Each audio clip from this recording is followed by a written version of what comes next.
Hey YouTube, welcome back to another video. So, today, we're going to be reviewing... Do you need something cleaned? I don't need anything cleaned at the moment. Today we're going to be talking about Hilde.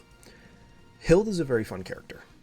I'm enjoying using her in PvP, and I've made a whole PvP composition with her in mind, and another character. And at the moment, I'm really enjoying her kit. I'm really liking it. It's really fun. She's extremely durable. She is incredibly bulky and incredibly tanky, and I absolutely love that about her. I love playing turtle-like teams, very slow, hits hard, but is really bulky at the same time.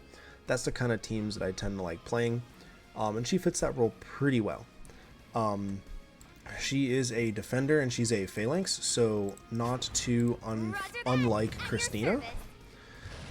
Christina's a very good one because of her ability to increase attack and defense by 30% attack and 50% defense. Makes it really, really nice. Hilde has a similar kind of thing, but not quite. And we're gonna go over that today.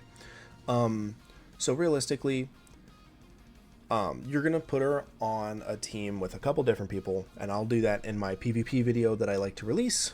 As you guys know, I've broken the character breakdowns into two parts. Shiro is doing a fantastic job of editing them for me. I really appreciate all his hard work. And if you want to check out his music channel, he has his music channel, and I actually told him that to start throwing his music at the end for like the last 30 seconds as kind of like an outro music video kind of thing. If he's doing that and you guys really like it, go check him out. I think a really popular one he has right now is 6:30 a.m. A maid like me exists is probably normal. I don't blame you. I don't forget that you exist. However, you're making me forget what I'm talking about. His music channel has one that's uploaded. I believe it's 6:30 a.m. is the one that he just released. He's doing a time series that are supposed to helpfully represent like the time of day and how you should feel in that time of day or something like that. I'm not entirely sure how it works, but I just know his music's good. So go check him out if you haven't already. I'm sure you guys probably have, but in case you haven't, go check him out.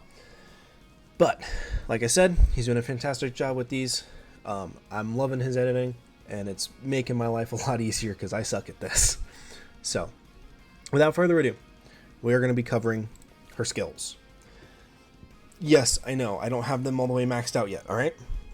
I was upgrading and I was catching up on a lot of other characters, but I still wanted to devote a lot of time and effort into her, and here we are.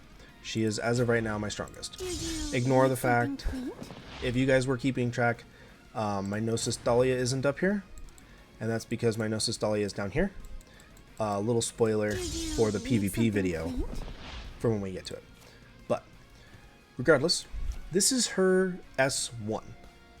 I'm not going to stutter. Leave it to me.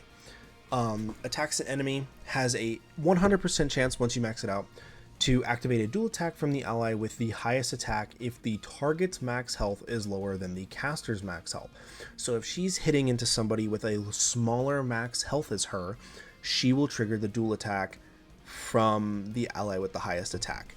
And it increases based on her max health rather than attack. It's also her burst skill.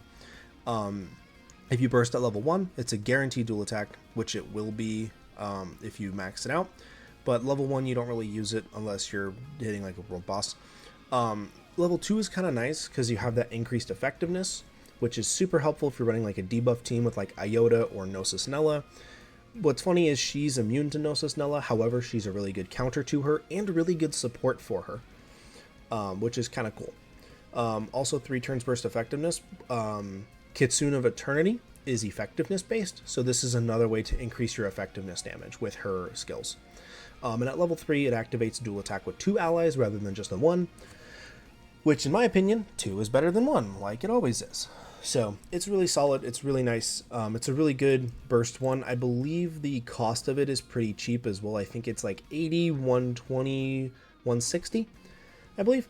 So that's really nice. Next, Come Here, Hound. It is a 3-turn cooldown, passive effect, So passively, she is unaffected by stunned, reduces damage taken by allies from attacks to target all enemies by 15%, and 30% of the damage dealt to allies is redirected to the caster. Only the effect with the highest value is applied. I thought that the accessory that also did the damage sharing would stack. I was wrong. I went to a couple discords and I was like, hey, can someone review my Hilde?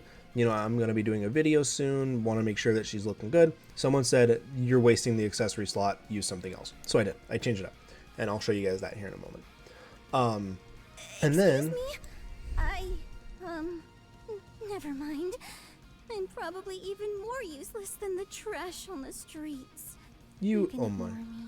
Oh my goodness. Look at that listen to her self-confidence. She has like none. I feel bad.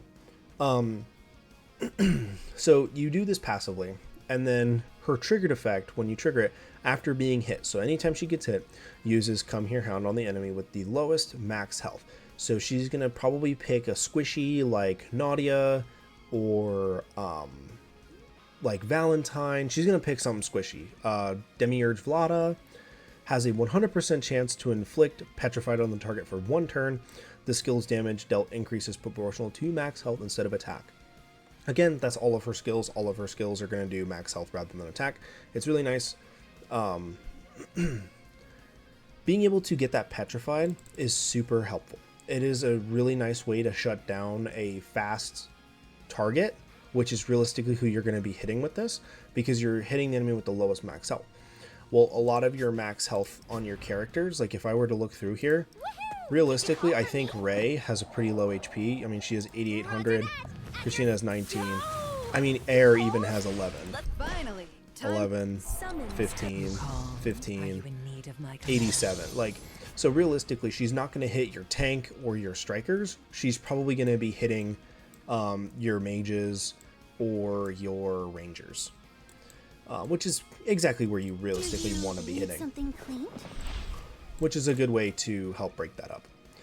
Being able to shut down a fast character like a mage or a ranger is really nice, because rangers are incredibly fast. You have issues like Demiurge Vlada, you have issues like Valentine, Nadia. I'm struggling to... Oh, base Stella is really annoying. So, because base Stella has grown in popularity because of she also still has immunity to stun, which is another character I thought about putting on the team, but she's not. If you can figure it out, leave it down in the comments below before you check out my PvP video, and I'll let you guys know if you're right. So her S3 for Pandemonium. I don't really know what that means. Shiro, give me the definition of Pandemonium. Thanks. Reduces the duration of buffs on the target by 1 turn, then attacks the enemy. This skill ignores 30% of the target's defense, and damage dealt increases proportional to max health instead of attack. So, this is super cool because it also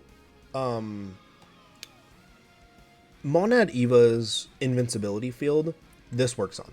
You can break through that with this. As long as if it's timed right, you can break through that, which is super, super helpful. Realistically, you're probably not going to really care about her chain passive. She is more of a PvP unit. She's not really a PvE unit, but she is a chain finish, does proportional to max health instead of attack, and has a guaranteed chance to increase effectiveness for everybody on your team, which is nice. She has a really, really nice exclusive equipment because of her abilities that is very much heavy on her HP. She has bonus effectiveness to light, and then increases her health by 35%. 35% is a pretty nice margin. It's pretty gnarly, honestly. I really like the fact that they gave her just an exclusive equipment that just simply increases her health by 35%, and it's her little shield thing, which is kind of sick. Realistically, throw on a charm that has either team health, or you could do team defense if you're not really worried about her surviving and you want more bulk, or you can probably, even if you wanted to, let's see what else we have. Crit damage, I wouldn't really worry about that. You could do team attack if you wanted to. Accuracy isn't horrendous with all the evasion that's going on right now. But I mean, attack and health are both really, really good ones. Defense if you really want to layer on and survive. Effectiveness if you're running like Kitsune of Eternity, realistically. but I mean, you might not be. I slotted in health gems. It's going to really help her out with some damage and just staying alive in general. It is nice. Like, I mean, this is really nice. Really do make sure you starting up your gems, you guys, and throw those level 6 ones when you have them. And I have 6 attack gems, and I just haven't put them in anybody yet, but I plan to. Do you need something cleaned? No, I don't need anything cleaned. But this is what I'm currently running on her. So I'm running 2 parts of the life set. It gives you 35% HP. You could run the full set for an additional 25%. However, I like running the immunity boots, or half of an immunity set. Which is, it's really nice because it's a way, because she is immune to being stunned. However, she's not immune to like Dahlia's freeze that she does at the start of the fight. Dahlia is really fast. She really causes a lot of problems. And being able to just say no thank you and then petrify her realistically with the counterattack is really, really solid. I'm running Force Field Generator and Coward's Treasure. Coward's Treasure is the preferred. You can make one with HP. These are my substats that I have currently. Comes with a 30% chance to counterattack when an ally is hit. It's not the best, but it's pretty solid. The ones you'd realistically want to use, Talisman of Animosities, not really all that great. Force Field Generator, that's what I'm using, because her barrier is going to be huge because it's based off of her max HP. So it's just giving her more max HP, basically. Token of the Supreme Witch isn't honestly all that great, in my opinion. She's really slow, so you're not going to really be able to get the debuff cleansing every turn because of how slow she is. God Hand Crush, not really that helpful. She's too slow to really make use of that. And then Exquisite Death, this one, it wouldn't be too bad if you wanted to really maximize your attack. If you had a good Exquisite Death that had an HP substat, and then you cranked her HP as high as possible, and then you prioritized her defense right afterwards, this is a really good one. It will really make a team really hit hard because of her base stats are just kind of crazy. She is quite literally the bulkiest, one of the bulkiest characters in this game as of right now. At least from my knowledge, I believe she has the potential to be the bulkiest character. The only one that comes close, I believe, is Demiurge Drakon, and that's only because Demiurge Drakon can trigger that barrier so often. But other than that, just base stat power, she's crazy. You can run Coward's Treasure. I'm sorry, we're talking about the weapon. So run Force Field Generator, or you could run, again, you could run Exquisite Death if you have a really good one. I don't at the moment, that's why I'm running Force Field. I do plan to switch to Exquisite Death, however. For her accessory, you can run Coward's Treasure, which is what I'm currently running. You can run Blue Gem's White Ring. Increasing her priority when she gets hit, it only triggers once per turn. I believe it goes up to 15%, if not 20%, and that's not really going to make it matter a whole lot in a fight, in a PvP run. So that's why I don't think this is really all that helpful. It's not enough priority to make it really count. Charmer's Necklace, again, this one's basically useless because this is her passive already. Then you have Fool's Dawn. Fool's Dawn isn't bad, but if you're running Force Field Generator weapon, there's no point in running Fool's Dawn. You could if you want to for that barrier, and if you're running Exquisite Death, that is entirely up to you. You could run that if you really wanted to. This was one that I actually thought about running, Unholy Exultet, being the reducing the enemy team attack by 5%, just another way to really bulk your team up. I'm running Coward's Treasure right now. I'm going to see how it feels, and if I don't like Coward's Treasure in the long run, I will be switching to Unholy Exultet and switching to this. I did, however, just make my Coward's Treasure. I just did the craft, the precise craft in the base, and I'm a little upset that I'm already thinking about switching to Unholy Exultet. It makes me a little sad. But, I mean, it happens. When you rush through things like I did. Need something cleaned? Again, not at the moment. You could clean my desk. If you could clean my desk, that would be great. My desk is a disaster. But I rushed through it again, and I made a Coward's Treasure. If I thought it through, I would have made the Exultet, but I chose not to. But this is what we have. Your stat priorities are probably going to lie in the order of HP, 100%. You want as much HP as you can get on her. It is not only going to keep her alive, but it is also going to have her do more damage. And the more HP she has, the more likely she's going to be able to hit things and trigger those dual attacks. The next stat you probably want is defense. The more defense you give her, the better. She's just going to survive longer. And if you're running an Exquisite Death, again, you'll also be increasing the damage that all of your allies are going to be doing with the Exquisite Death. That will really help out a lot, especially if you can crank her defense really high. Having a good crit chance on her, you don't necessarily need 100 crit chance. I have 56, and it procs pretty often. I mean, I don't think you really need too much crit chance, in my opinion. I mean, you're going to get some crit chance. The higher you get it, the better, but you don't want to be sacrificing your health and defense for it. And then same with crit damage, like, you don't want to really be sacrificing your bulk for those. If anything, you probably want to get a little bit more speed.